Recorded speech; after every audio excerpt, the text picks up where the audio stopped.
Tu és o pão que desceu do céu, fonte de vida, Emanuel. Olá, meus amores, quem fala aqui é Ângela Nóbrega. Hoje estamos aqui nesse lugar lindo, aqui em Barra de Maricá, e nós vamos falar sobre o pão da vida.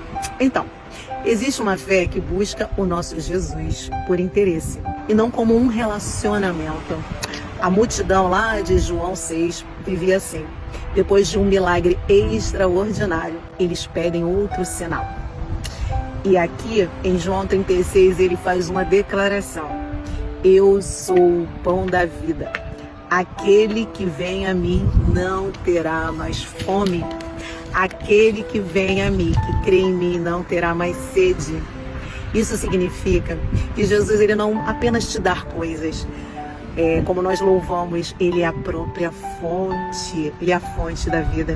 Ele não é um padeiro, ele é o próprio alimento, ele é o pão da vida. Ele não é um meio, ele é a própria vida. Ele é o caminho, ele é a verdade, ele é o eu sou. E quando nós buscamos a Jesus pelo que ele faz, sempre nós vamos ficar vulneráveis ao dia em que ele não fizer da nossa forma, do nosso jeito. Nós vamos oscilar entre euforia e decepção. Nós não viveremos um milagre todos os dias, mas teremos com ele uma comunhão diária, o alimento, a própria fonte todos os dias. E isso nos cura da ansiedade, porque tira o controle das nossas mãos e nos faz depender totalmente dele. Quando eu disse para Deus, que Senhor, eis-me aqui, eu vou fazer a tua vontade, Deus me amassou. Ele começou a me pedir para fazer coisas que eu disse que eu jamais faria, a perdoar como eu disse que eu jamais perdoaria, e foi fazendo, e eu fui aceitando porque eu queria realmente viver com uma comunhão diária com Deus. Mas quando ele disse para mim, eu vou tirar o seu trabalho fixo, aí eu disse, Senhor, isso não, Pai, isso não. Eu quis barganhar, e ele disse, é necessário para o seu crescimento, é necessário para o seu lar, para que você tenha uma casa funcional e não disfuncional.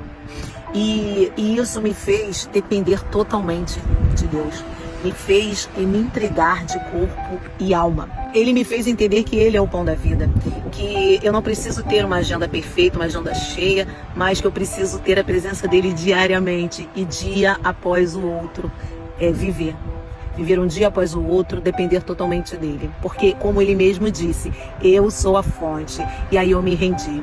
Tu és o pão que desceu do céu, fonte de vida, Emanuel. Ele é o Emanuel, ele é a própria fonte. Então, quando nós entendemos isso, que ele é o pão da vida, nós começamos a tirar toda a ansiedade, a viver totalmente dessa comunhão diária, a não seguir Jesus pelo que ele faz, mas pelo que ele é, e ele é o Deus que criou tudo isso aqui, ó. Ele fez tudo isso. E quando você crer nesse Deus, um Deus que ele é o próprio alimento, que ele é a própria vida, a verdade, ele é o caminho, você passa a entender que o seu mundo depende dele, que você depende totalmente dele. Quando você depende totalmente dele, tudo te é acrescentado, como ele mesmo falou. Procure primeiro o meu reino, que tudo lhe será acrescentado. E você vai viver milagres, você vai viver o sobrenatural na sua vida, com a comunhão diária, porque ele simplesmente é o pão da vida.